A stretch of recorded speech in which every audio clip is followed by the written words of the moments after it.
It's all a part of the game. I ain't the coke man, the coke man. I ain't the coke man, but I am Dr. Pepper. Welcome back to Power Book 3 Rising. Kanan. No love lost. Yeah, I mean, I'm kind of rushing this review out because I am in the middle of watching Power Book 2, Season 4, Episode 5. So if this feels a wee bit more rushed than normal, I'm sorry, but this episode, I don't know. I think raising Kanan. I mean, let's just wrap Kanan up this episode. You know, returns the gun to the woman that gave him it.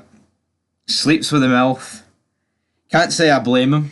You know, she was very seductive. Then, all of a sudden, her daughter comes into the room, calls them both out on it, throws the milk against the wall, and she's like, fuck her, Kanan, let's do it again. He's like, what, this ain't normal? Normal people don't do this. And she's like, yeah, they do. And he's like, no, they don't. And then they just start fucking again. And I was like, yeah, Kanan, he's getting stuck in there. And can I blame him? Not really, but he didn't really do anything this episode. Apart from that. Seriously, didn't do anything this episode apart from that big Kanan. Anyway, end of the day, I am the coke man, the dope man, whatever you want to say, man. I am the coke man, the dope man. Yeah, but, right, so we've got Marvin. He finishes his wee anger management class. The woman gives him her number. Then we see Marvin. He confronts Jukebox and says that your mum bailed on you, Duke. And, you know, I've been there since day one. Yeah, I fucked up a lot, but day one. And what's going to happen? You know, Marvin already knows. He hasn't really done anything to the mum. Jukebox goes out on a date with this guy. Is Jukebox going to be bisexual? Will she like it both ways? I'm not too sure, everybody. Meanwhile, Lou, he's sleeping with the singer. But then these Jamaicans bust in. You're Rasta man. Hey, Lou. Crown owes me $50,000. And he put this place up as collateral. You want to go one-on-one with the Jamaican? Lou basically tells these two to piss off at the end of the day. So then what does Lulu decide to do? I'll tell you what Lulu decides to do. He decides to just go to the crack house, collect all the money, because they want the 50G, and like they just let him take it. And even like Marvin confronts him about it. And it's just like, what is going on here? Do not understand it. You know, do not understand it, to be honest. It's an absolute disaster. It's a disaster in that basket bin. Disgrace. Disgrace. Disgrace, everybody. It's an absolute disaster. It's pathetic. It's not good. Absolutely not good from him. But Marvin, he then meets up with the son of the Italians in Jersey.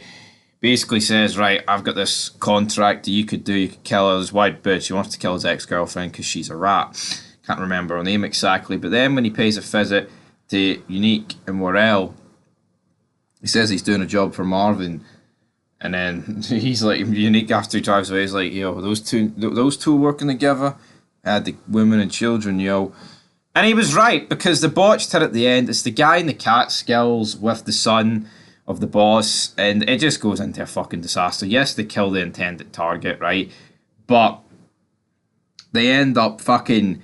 Yeah, the guy in the Catskills ends up killing the son, and the dentist guy lives, and the guy who got killed near killed in the Catskills is bleeding out on a fucking rooftop. I wouldn't be surprised if he makes a deal. This makes things very complicated for all parties involved here. Also, you had Symphony telling Ken in this episode that he's leaving. He's then packing his bag. He's then Hard and Raquel meet up. You also had Raquel reaching out to one of like the business guys, the music guys connects. I just think nothing's happening in this show. Like the main characters in Raquel and Kenan did fuck all this episode. All the stuff that really mattered was like Marvin and Lou, which just felt weird. But yeah. She then hears from Hard that maybe Symphony was talking to Burke, and he's like, yeah, it's a loose end. She goes to then kill Symphony, then backs out at the last minute. I mean, I don't rate Raquel, right? But Jesus, see if she killed Symphony here, my opinion would have drastically plummeted, even though there's not much of an opinion there. There is not much of an opinion there, brother. You know what I mean? Anyway, that is where we are going to leave the big problem with Raquel, and we're going to move on to our next task at hand, where we have Lou getting beat up, and then he goes to meet with the music guy, and it looks like he's going to become some form of 50-50 partner. So there we have it, guys. Anyway, leave your thoughts down below. I'm going to give this episode a 5 out of 10. Things are happening, but not really at the speed I want them to happen at.